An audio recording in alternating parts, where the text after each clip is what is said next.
Chapter number 12 है पृष्ठीय क्षेत्रफल और आयतन। पृष्ठीय क्षेत्रफल और आयतन समझ लेते हैं पहले, इसके हिंदी में मतलब क्या है। इससे पहले आकृति समझते हैं हम। क्या आकृति? आकृति दो तरह की होती हैं। एक तो 2D बोलते हैं जिन्हें, इन्हें 3D बोलते हैं, हमने पहले भी बताई थी तुम्हें। और डी का मतलब व्यास नहीं, डायमीटर नहीं, डी का मतलब डायमेंशन। मतलब एक तो दो भुजाएं वाली, इनकी दो भुजाएं होती हैं, या इनकी तीन भुजाएं वाली। दो भुजाएं में कौन कौन? कोई भी दो भुजाएं हैं, जैसे लंबाई और चौड़ाई आ रही है किसी भी, तो दो दो भुजाओं वाली आकृति कौन कौन सी? देखो, एक आयत है। क्या है? आयत है। एक वर्ग है जिसकी चारों भुजाएं बराबर होती हैं, वर्ग है। त्रिभुज है, त्रिभुज। समझ में आई ना? जितने भी तरह के आयत होते हैं, वर्ग है, त्रिभुज है, समांतर चतुर्भुज है, समचतुर्भुज है, ये सब क्या होते हैं? ये सब क्या होते हैं? बोलो। 2D वाली आकृति होती है, इनमें केवल दो ही भुजा होती हैं, लंबाई या चौड़ाई। सही है? बुकेट लगा दे। 3D भुजाओं वाली आकृति कैसी होती हैं? 3D भुजाओं वाली आकृति वो होती हैं जिनमें लंबाई होती है, चौड़ाई भी होती है, और साथ साथ में उनकी ऊंचाई भी होती है। जैसे मैं तुम्हें उदाहरण के लिए यहां बता दूं, ये एक आकृति है। अब इस आकृति में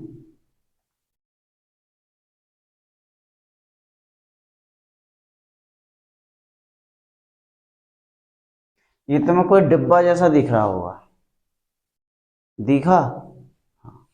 इस आकृति में देखो, ये लंबाई है इस आकृति की, वही इसी तरह से तो रखा होगा नहीं? ये क्या है? लंबाई है, लंबाई। और ये जो है उसकी चौड़ाई है। ये कितना चौड़ा है?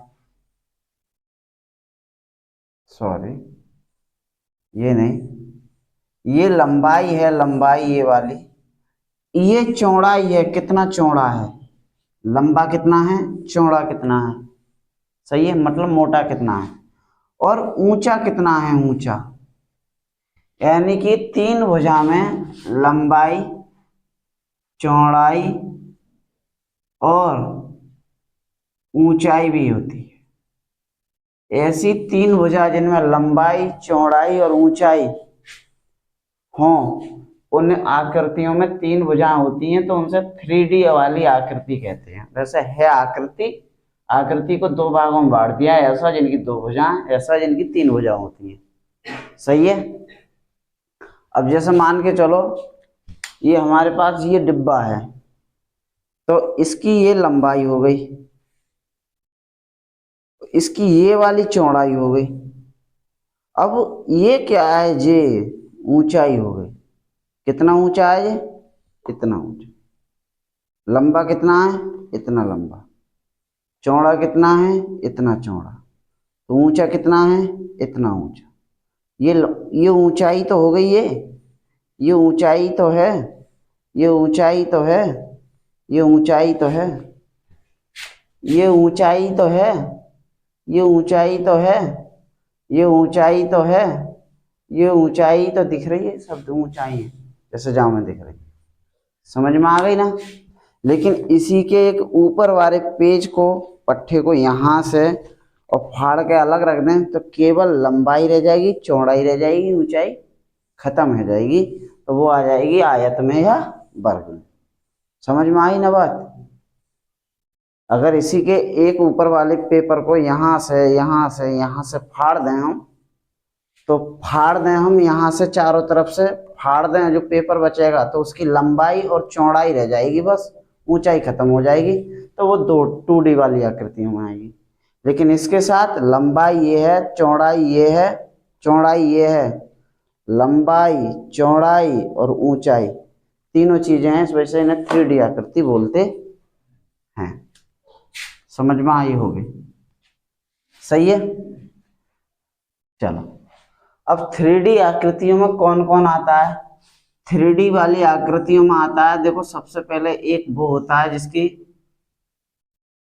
यही जो हमने जो डिब्बा दिखाया था तुम्हें, सबसे पहले तो यही आएगा,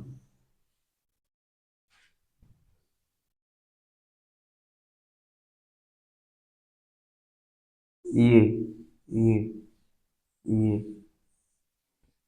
इससे कहते हैं घनाभ। क्या कहते हैं इससे? इसमें कौन कौन होता है, इसमें लंबाई भी होती है, चौड़ाई भी होती है, ऊंचाई भी होती है। लंबाई कहाँ है, लंबाई ये रही, चौड़ाई ये रही, ऊंचाई ये रही। वैसे तो ये भी है, हमने एक एक लिख दी है, सही है। जब ये चौड़ाई है तो देखो उधर भी तो चौड़ाई है, समझ गए। हाँ। जैसे आयत होता है, आयत की ऊंचाई बढ़ा दो तो वो घनाभ बन जाता है। ऐसे ही एक वर्ग होता है जिसकी चारों भुजाएं बराबर होती हैं, इसकी भी चौड़ाई बढ़ा दो, यानी ऐसा डिब्बा जो चार सब भुजा लंग से बराबर हो, तो वो उससे कहते हैं घन। क्या कहते हैं? घन। इसकी लंबाई भी वही है, चौड़ाई भी वही है, ऊंचाई भी वही है, यानी सभी भुजाएं एक जैसी हैं। तो हम सभी भुजाओं को एल एल एल न मान रहे, सभी भुजाओं को इस ये भी ए, ये भी ए, ये भी ए। क्यों? क्योंकि सब एक बराबर होती हैं इसकी। ऐसी आकृति से कहते हैं घन। क्या कहते हैं? घन। समझ में आ गई ना बात? ऐसी आकृति से क्या कहते हैं? घन कहते हैं भैया।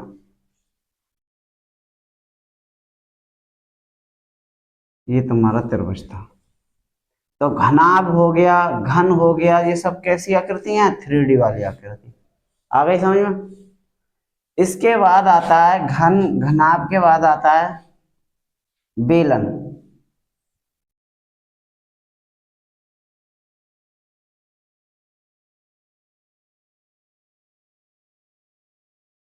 बेलन, जो बेलन है, बेलन होता है अंग्रेजी में कहते हैं इसे सिलेंडर, सही है। तो अंग्रेजी में सिलेंडर कहते हैं। ये सिलेंडर का मतलब है बेलन के आकार का जो लुढ़क सके आराम से। बेलन होता है वो बेलन के आकार का। इस इन सभी आकृतियों से क्या कहते हैं, जैसे हमारी पानी की टंकी है, क्या है? बेलन आकार की है। सड़क पे जो सड़क कूटा चलता है, बजरी को दबाने का काम करता है, वो क्या होता है? एक बेलन होता है। समझ गए ना? क्या होता है? हमारा ये मार्कर है, ये क्या है? बेलन के तरह है। किसकी तरह है? बेलन के आकार का है। जितनी भी आकृति हैं जो आसानी से इसकी तरह होती हैं आकृति की, वो सब क्या होती हैं? बेलन। 3D आकृतियों में अच्छा एक खास पहचान और बता दें हम, इन 2D वाली आकृतियों में अपने अंदर जगह नहीं होती है, ये केवल जगह घेरती हैं, कहीं रख दो तो। और जितनी भी 3D वाली आकृति हैं, इनके अंदर कुछ स्थान होता है, जे अपने अंदर कुछ सामान रखने की कुछ ना कुछ जगह होती है। जैसे इसमें भी हम कुछ रख सकते हैं, इसका भी कोई अंदर का कुछ ना कुछ घरा हुआ जगह है, होगी ना होगी, इसमें भी होगी ना होगी, इसमें भी होगी ना होगी। समझ गए ना? एक बर्थडे वाली टोपी आती है, ये वाली, हैप्पी बर्थडे, सही है। इसको कहते हैं हम शंकु। क्या कहते हैं? शंकु। तो ये भी कैसी आकृतियों में? 3D। घन, घन, घन, घनाभ, बेलन, शंकु, ये सारी की सारी आकृतियां कैसी आकृतियां हैं? 3D आकृतियां, सही है। अब फिर से समझो, 2D वाली आकृतियों में केवल क्षेत्रफल होता है। क्या होता है? क्षेत्रफल। कितना जगह घेर रही है वो जमीन पे। जैसे ये त्रिभुज है, जमीन पे ऐसे काट दिया, कितनी जगह में आया है ये आय वर्ग है, कितनी जगह में आया है? आयत है, ये कितनी जगह में आया है? ठीक। लेकिन ये 3D वाली आकृतियां होती हैं, इनमें क्या क्या निकालने को होता है? इनमें एक तो होता है वक्र पृष्ठ। क्या होता है? वक्र पृष्ठ। एक होता है संपूर्ण पृष्ठ, संपूर्ण पृष्ठ, और एक होता है आयतन। क्या होता है? आयतन। ये 3 चीजें समझ लो। इसमें केवल क्षेत्रफल होता है निकालने के लिए, बाकी भुजाएं तुम्हें पता हो, क्षेत्रफल भाई ये लंबाई है, चौड़ाई है, ये लंबाई, ये त्रिभुज की तीनों भुजाएं हैं, क्षेत्रफल निकालने के लिए पूछेगा 2D वाली में। जो जो 3D आकृतियां हैं, 3D आकृतियां और कौन सी होती हैं? और होती है, देखो ये गोला होती है, गोला। तुम कहोगे ये तो वृत्त है, तो वृत्त होता है जैसे एक चूड़ी की तरह, जिसकी ऊंचाई नहीं होती, लेकिन एक वास्तव में गोला देखो तुम, गेंद, तो गेंद के अंदर भी कुछ जगह होती है, स्पेस होता है ना, कि उसमें कुछ रख सकते हैं, नहीं रख सकते हैं? उसकी नीचे वाली तरफ से लेकर ऊपर वाली चोटी तक की कुछ तो ऊंचाई होगी गेंद की, तो उसकी ऊंचाई होती है, लेकिन चूड़ी की कोई ऊंचाई नहीं होती है। चूड़ी होती है वृत्त में, और ये गोला में क्या है, उसकी ऊंचाई होती है। समझ में आई ना? तो गोला भी क्या होता है? 3D आकृति की हो, 3D आकृति का होता है। तो जितनी भी 3D आकृति की होती हैं, उनका आयतन पूछेगा, वक्र पृष्ठ पूछेगा, संपूर्ण पृष्ठ पूछेगा। इतनी बात समझ में आई ना? अब क्षेत्रफल बताओ, क्षेत्रफल, आयतन, वक्र पृष्ठ, संपूर्ण पृष्ठ, ये बताओ। ये क्षेत्रफल पता है कि मैं बताऊं? बताओ, पता है? क्षेत्रफल उससे कहते हैं जितनी वो वस्तु जमीन पर स्थान घेरे है। मैंने बताया ये वर्ग है, यहां बना दिए मैंने इस जगह, कितनी जगह घेर रहा है ये कितना क्षेत्रफल है, इसे कहते हैं क्षेत्रफल, अंग्रेजी में एरिया। समझ गए ना? है? हाँ, क्षेत्रफल हो गया। अब समझो आयतन। क्या समझो? आयतन। तो आयतन क्या होता है? आयतन होता है उस वस्तु में अधिकृत स्थान, वस्तु का अधिकृत स्थान, मतलब वो कितना स्थान ग्रहण कर लेगी अपने आप में। मतलब इसमें हम कितना पानी भर सकते हैं, कितनी कोई चीजें रख सकते हैं, या कोई ना कोई सामान कितना रख सकते हैं। वो कोई ना कोई सामान रखने का जरूर स्थान होगा कि वो अपने आप में कुछ रख सकती है। स्थान होता है उसके अंदर। क्या स्थान होगा? इसके अंदर का कोई ना कोई स्थान होगा। जैसे ये बेलन है, तो बेलन के अंदर देखो, बाहर का स्थान छोड़ो, बाहर का तो दुनियादारी है, लेकिन अंदर के स्थान देखो, अंदर का स्थान होगा ना, होगा गोल गोल जो भी है, नीचे से ऊपर तक जो स्थान है इसमें, वही इसका आयतन है। कितना स्थान है, जितना स्थान होता है उसी से कहते हैं भैया इतना, इसका इतना आयतन है। जैसे इसका स्थान निकल कर आया 150, कितना? 150 मीटर क्यूब, इतना निकल कर आया, तो इसका मतलब इसका आयतन है 150। समझ में आई ना बात? कितना स्थान ग्रहण कर, मतलब कितना स्थान उसके अंदर है मौजूद, उससे कहते हैं आयतन। इस क्षेत्रफल, वो कितना जगह घेर रही है। क्षेत्रफल क्या है? कितना जगह, हम खड़े हैं जमीन पे, कितनी जगह घेर रहे हैं? केवल एक पैर की जगह और दूसरे वाले पैर की जगह, वो हमारा है क्षेत्रफल। और यदि हम लेट जाएं जमीन पे, तो अब हम कितनी जगह घेर रहे हैं, जितनी जगह में हम लेटे पड़े हैं, वो है हमारा क्षेत्रफल। तो आयतन क्या होगा? हमारे शरीर के अंदर जो अंग भरे पड़े हैं, लीवर, किडनी, गुर्दा, जितनी भी चीजें भरी पड़ी हैं, वो हमारे आयतन में भरी पड़ी हैं, वो है आयतन। इस खोखले, इस शरीर को यदि खोखला किया जाए, तो उसे अंदर कोई ना कोई तो जगह होगी ना, होगी खाली। जितनी जगह खाली होती है उसी से कहते हैं आयतन। समझ में आ गई ना? अगर कोई आयतन पूछ रहा है तो समझो उसके अंदर की जगह पूछ रहा है।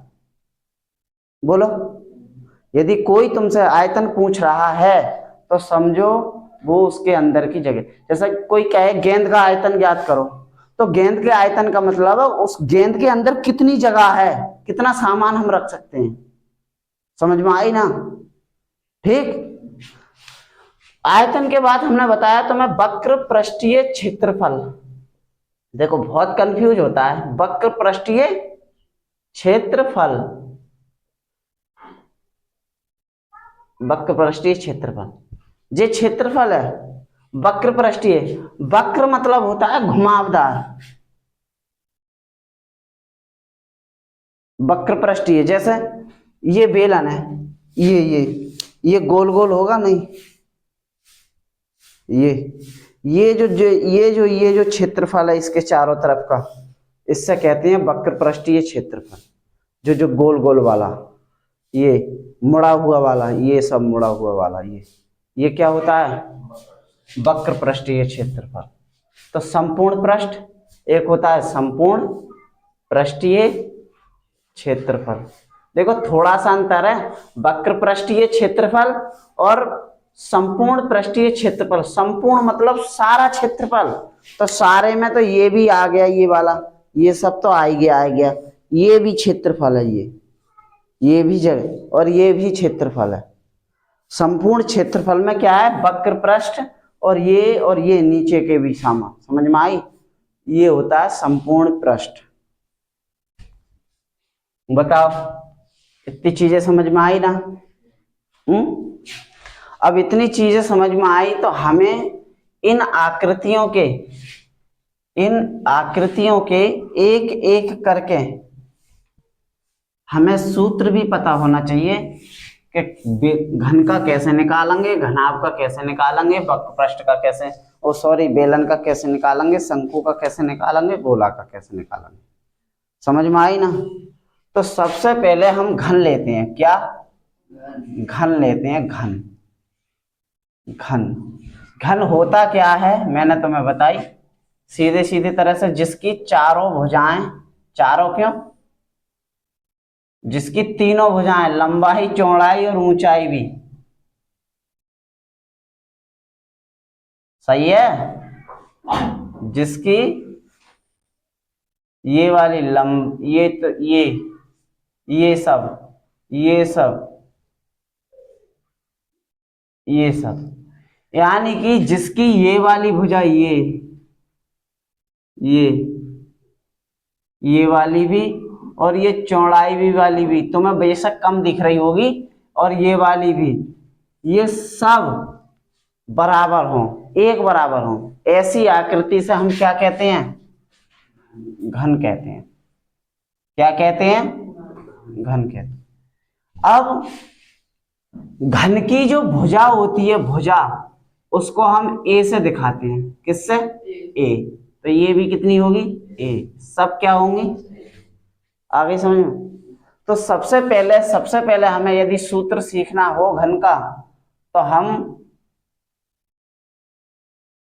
सबसे पहले घन का आयतन सीखेंगे कि भैया घन का आयतन कितना है। तो घन के आयतन के लिए तुम्हें सवाल में भुजा ए का मान देगा कि एक घन है जिसकी भुजा 4 है, तो उसका आयतन कितना होगा।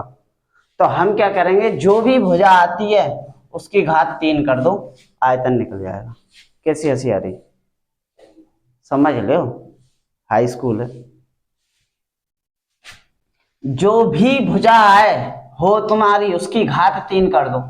जैसे कोई घन है तुम्हारा और इसकी भुजा 5 है, 5 ये वाली, तो ये भी 5 होगी, ये भी 5 होगी। अब इसमें कितना पानी आ जाएगा? मतलब 5 की घात 3। कितना आयतन है इसमें? 5 की घात 3 मतलब 125, 125 सेंटीमीटर की घात 3, इतना पानी, इतना इसका आयतन है। आयतन निकालने के एक सरल सूत्र है, जो भी भुजा होगी उसकी 3 घात कर दो, आयतन निकल जाएगा। निकाल ले करोगे आयतन? बताओ। ठीक है। दूसरा सूत्र है इसका ही,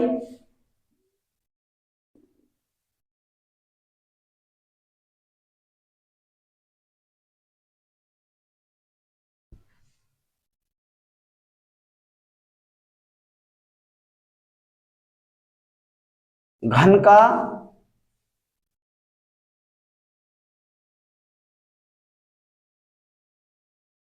घन का संपूर्ण पृष्ठ, संपूर्ण पृष्ठ।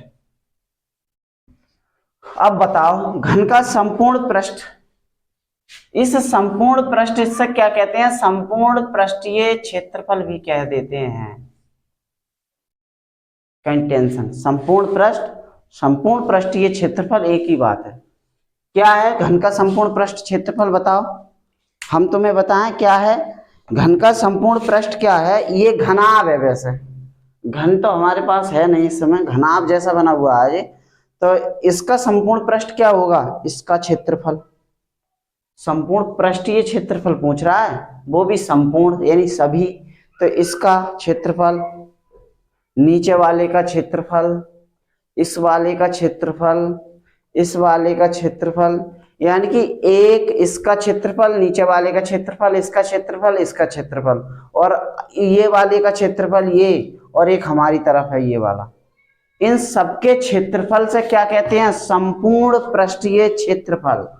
ऐसा यदि घन का हो तो कैसे निकालेंगे, तो यदि एक बात बताओ, केवल एक सतह का निकालेंगे हम क्षेत्रफल, तो केवल भुजा ऐसी तो होगा ऐसा, तो ये भी ए है, ये भी ए है, तो घन का क्षेत्रफल, घन का वो सॉरी वर्ग, वर्ग हो, घन का एक वो जो है वर्ग ही तो बनेगा, और वर्ग की भुजा ए हो तो उसका क्षेत्रफल ए स्क्वायर होता है ना।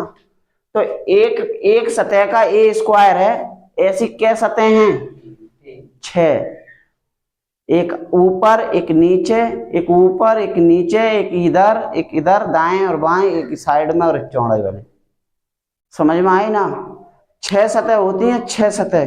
केवल हमने एक सतह का निकाला है, इस वाली का, तो एक सतह जे भी हो गई, 2 3 4 5 6, कितनी सतह हैं, 6। तो एक का है ए स्क्वायर, तो अब ये वर्ग में होता है एक तो केवल, लेकिन घन का संपूर्ण पृष्ठ 6 से 6 होंगे इसमें, तो 6a स्क्वायर।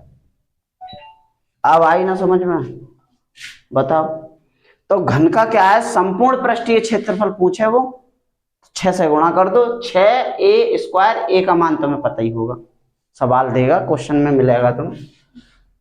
तीसरा है घन की 4 दीवारी का क्षेत्रफल। किसका, 4 दीवारी का क्षेत्रफल।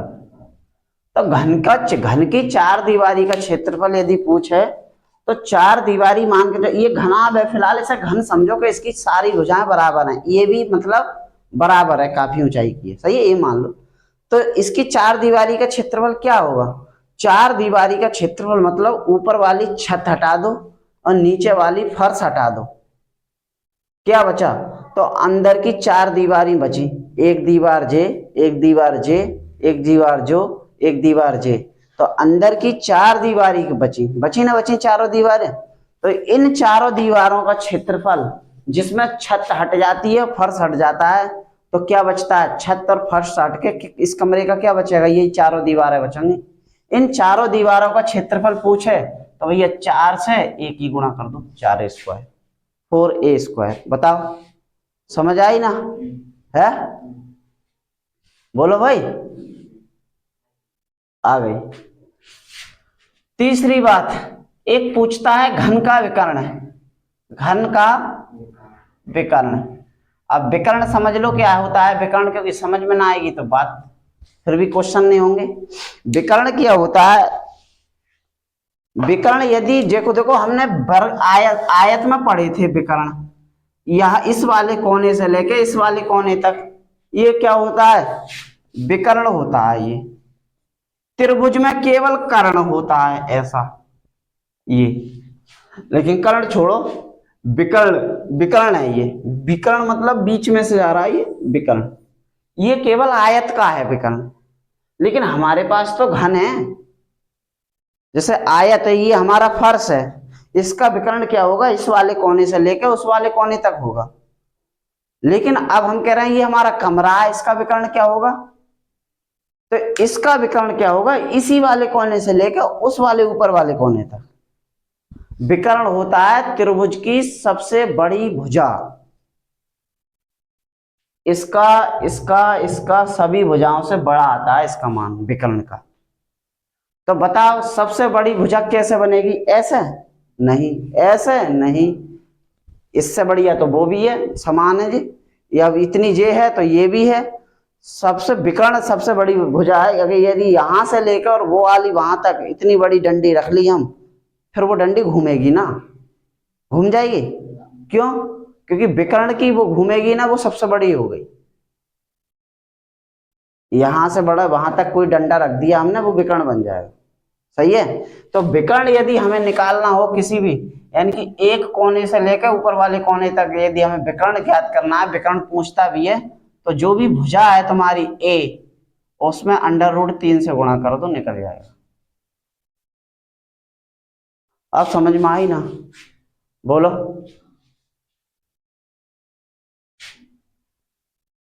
बताओ।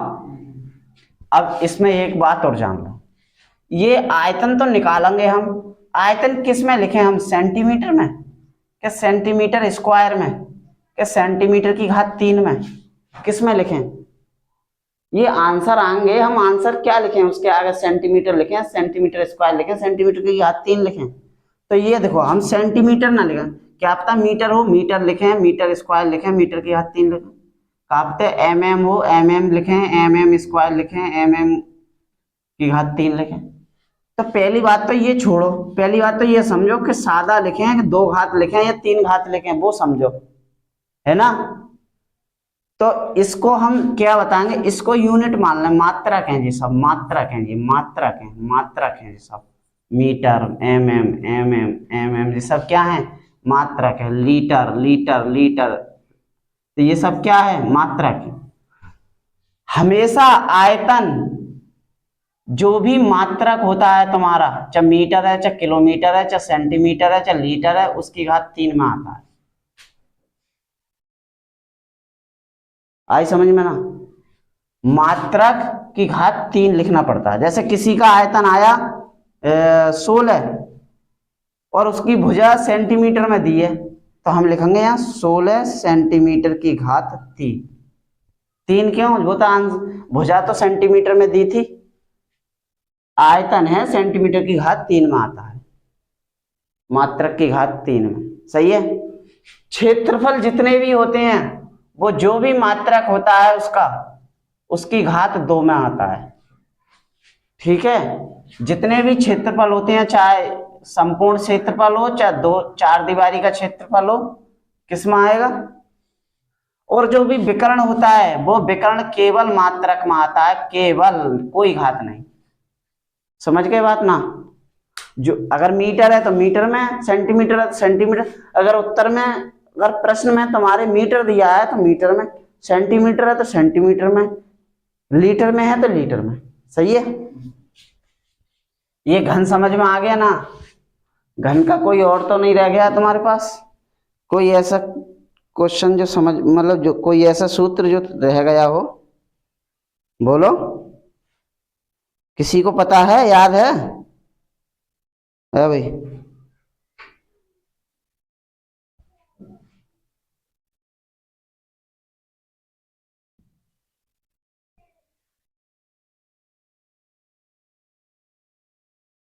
चलो, इसके बाद आ जाते हैं हम दूसरा। इसका पहला घन हो गया, पहला क्या है? घन। दूसरी आकृति आ जाएगी हमारे पास घनाभ। क्या? वो ही घनाभ क्या होता है? जिसकी लंबाई, चौड़ाई और ऊंचाई अलग अलग होती है। इसमें सब एक ही तरह थी, इसमें अलग अलग तरह मिलेंगी। अलग अलग तरह देख लो भैया।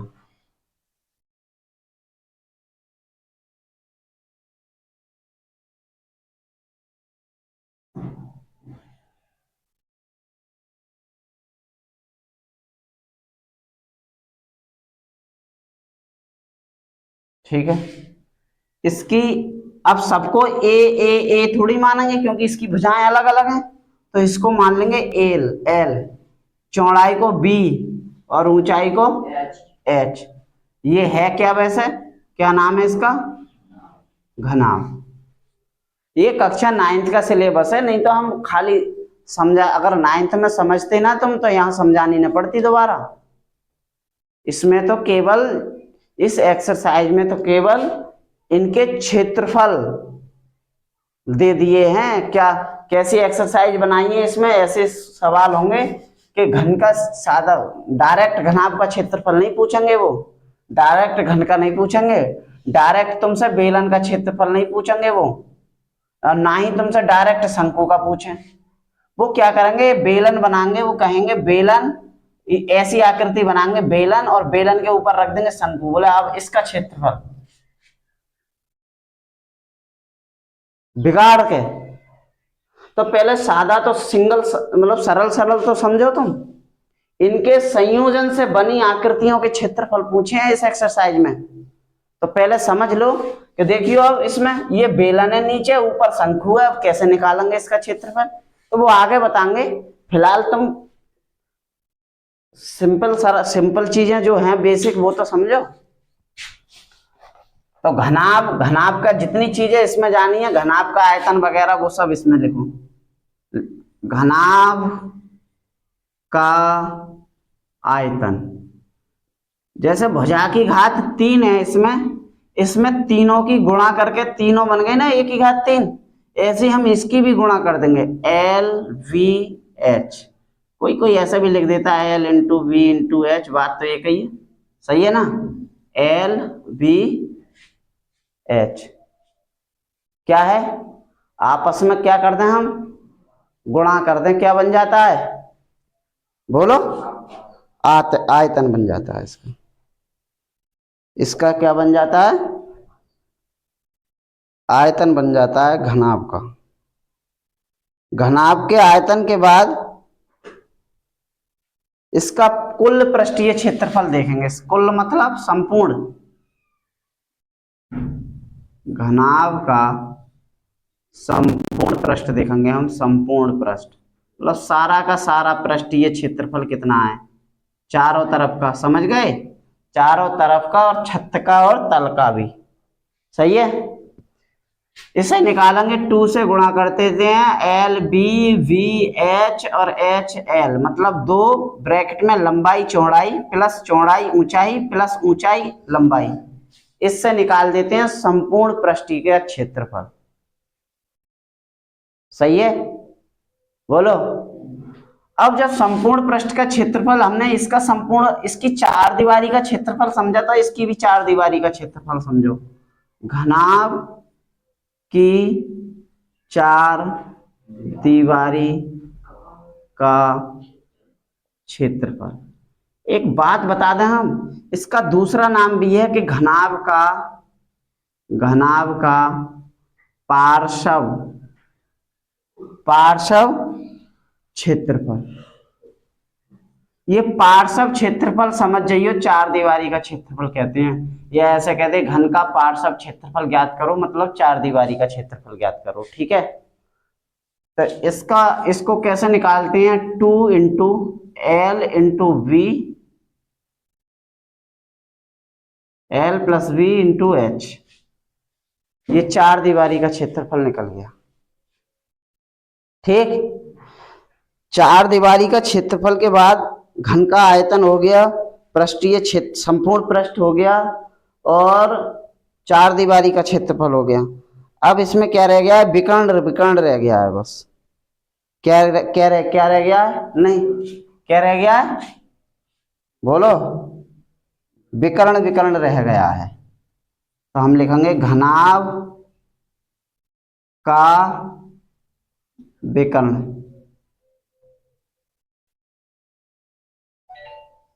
घनाभ का विकर्ण का सूत्र क्या है, ये हम क्या अंडर रूट में तीनों की square, L square B square और H स्क्वायर, ये जो हम बता रहे हैं वो घनाभ ही है। हमारा कमरा क्या है, घनाभ है, हमारा कमरा कैसा है, घनाभ की आकृति का है। तो ये घन हो गया, घनाभ हो गया। इनके सूत्रों में आयतन क्या होता है, संपूर्ण पृष्ठ क्या होता है, 4 दीवारी का क्षेत्रफल क्या होता है, विकर्ण क्या होता है, ये हमें पता होना चाहिए, और फिर इनके सूत्र क्या होते हैं वो पता होना चाहिए। ऐसे ही घनाभ का आयतन का सूत्र क्या है, संपूर्ण पृष्ठ का सूत्र क्या है, चार दीवारी का क्षेत्रफल का सूत्र क्या है और विकर्ण का सूत्र क्या है, ये भी हमें याद होना चाहिए। कई दिन क्लास, 2 या 3 दिन क्लास चलेगी पहले बेसिक की।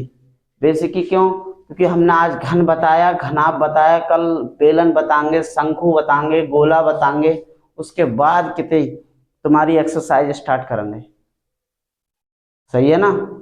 अगर पहले ही हमने स्टार्ट कर दी तो तुम्हारे समझ में भी ना आएगा। तो इससे बढ़िया है आज हमने टाइम क्यों लग गया ज्यादा, आज हमने तुम्हारी लंबाई, चौड़ाई, ऊंचाई, इन सब के बारे में बताया, कल थोड़ी बताने की जरूरत पड़ेगी। वक्र पृष्ठ, आयतन, संपूर्ण पृष्ठ, विकर्ण आज बताया, कल आज 2 चित्र निकाल दिए हमने, घन और घनाभ। कितने? 2 चित्र निकाल दिए हमने, घन निकाल दिया और घनाभ।